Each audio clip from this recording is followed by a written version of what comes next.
Welcome to Talking Wildfire with Michael Hill, School of Fire podcast number 2.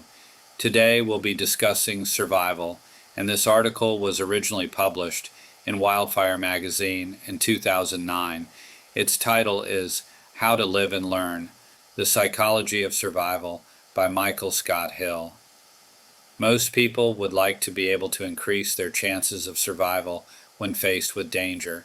The good news is that research has been done on this topic, and it is often not what's inside your pack that separates survivors, but what is inside your head and heart.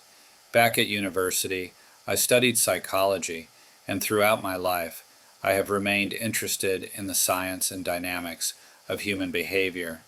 After recently completing a HUET helicopter underwater evacuation training, this topic of survival is at the top of my mind again.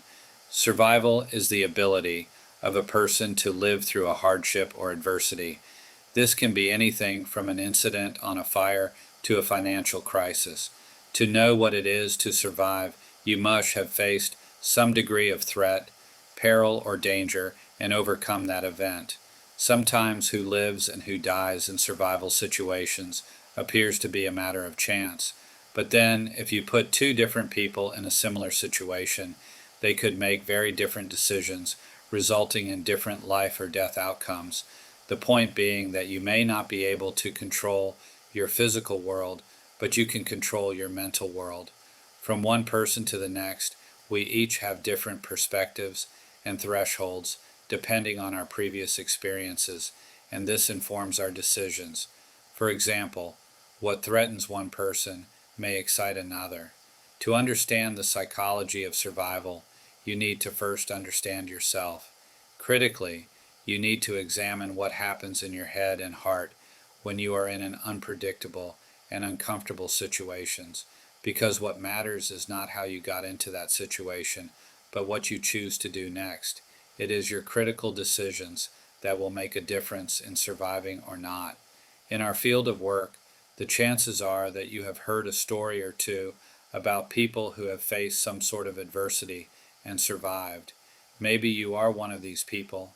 In the book Survive, Carl Warland says, in a survival situation, the outlook is not whether you will make it another 5 years, but rather 5 seconds, minutes, hours, days, or weeks, depending on your predicament. I understand this predicament completely.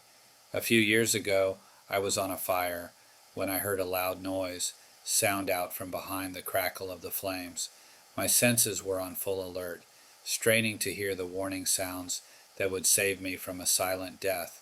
I knew that sound meant a tree was coming down, yet when I scanned above the wall of flames, dancing next to me for a sign of it, I couldn't see anything.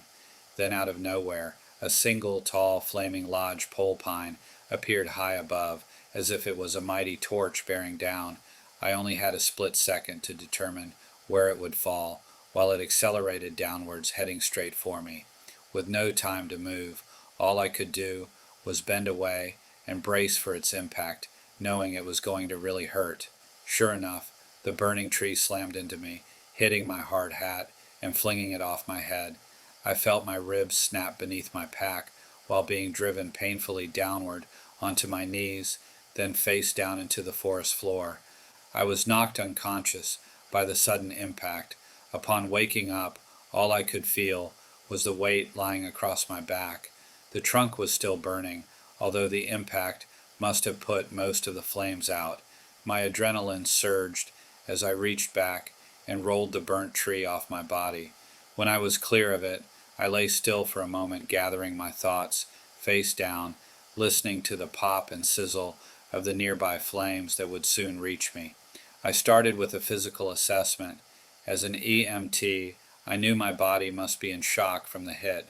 I could move my arms, but there was a sharp pain rising across my back, although my toes had movement. With those swaying flames moving ever closer, I decided I must get up and find help before this situation worsens. I forced myself to rise off the ground slowly, realizing in the process that I was having trouble breathing. Straining to gain momentum, I began to repeating to myself, I'm okay.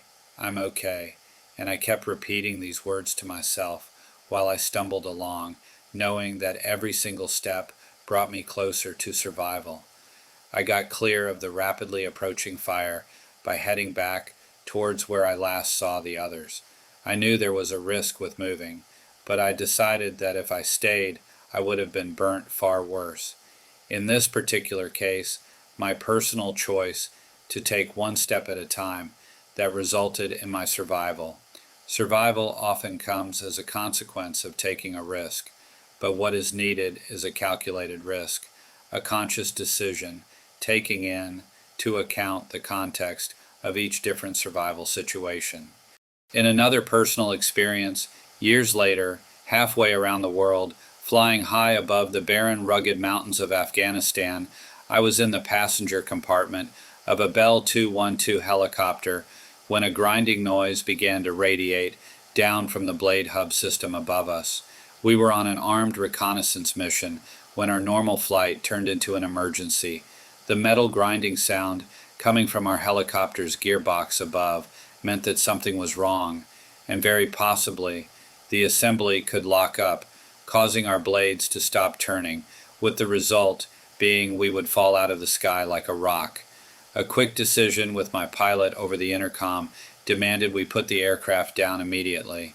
The pilot swung the helicopter into a downward corkscrew maneuver, rapidly dropping us into the remote valley floor. I was seated on a row of webbed bench seats between my flight engineer and my two shooters. We all assume our crash positions, mentally preparing for the impact that was soon to come.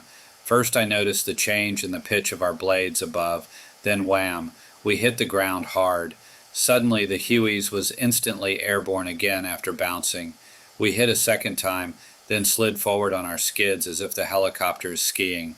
When we finally stopped, I took a look around to check to see if the helicopter was still intact. We were resting near a river bar, beneath some high rocky peaks, and now it was time for my security team to earn their money. This flight went down in Afghanistan, but as we all use helicopters, this same incident could have taken place in the American West, Australia, or Canada. Who lives and who dies when it comes to such survival situations when the unexpected happens?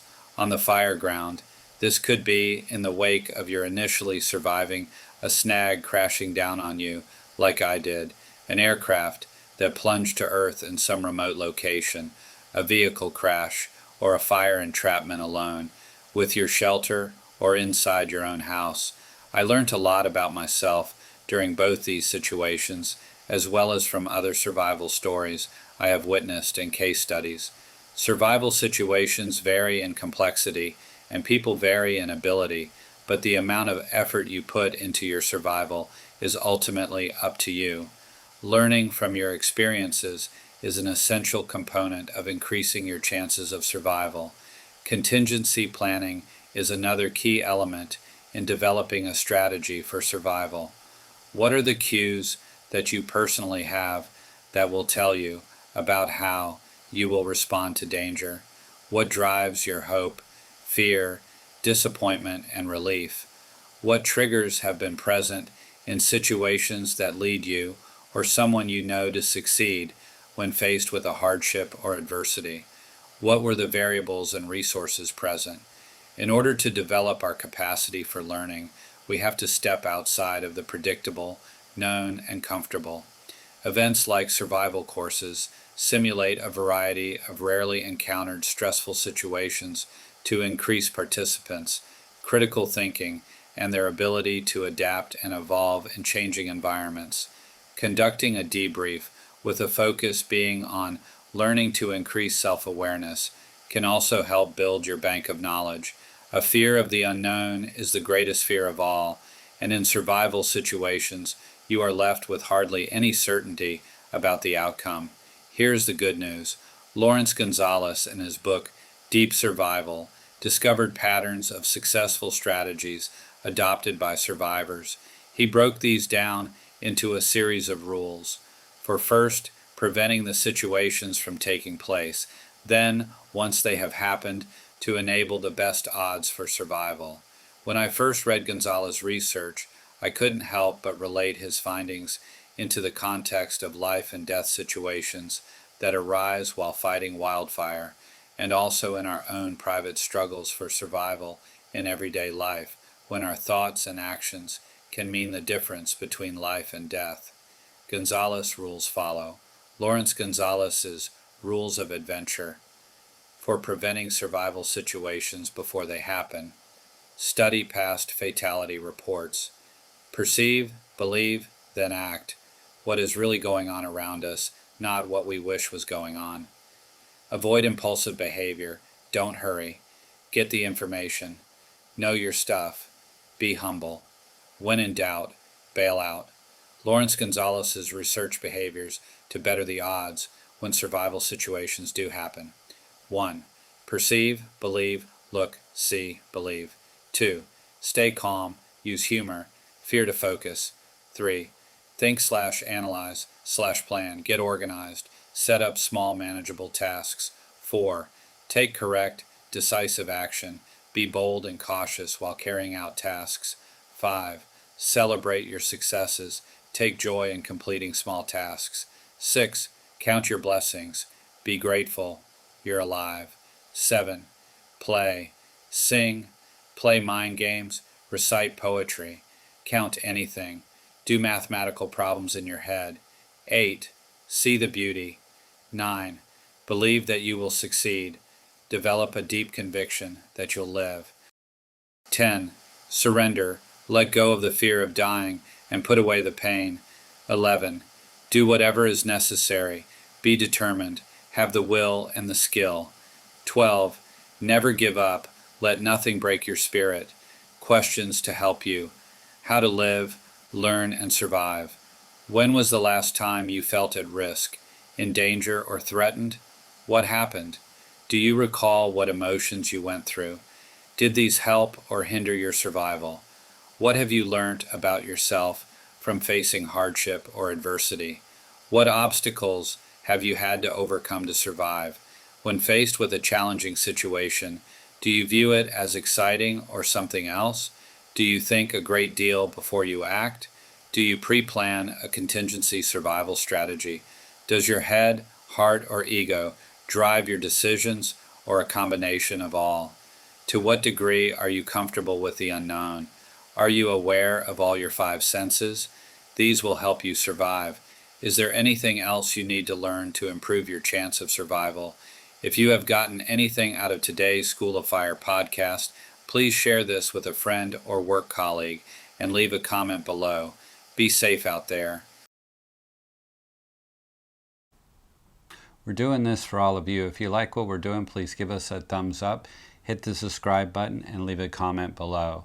See you next time.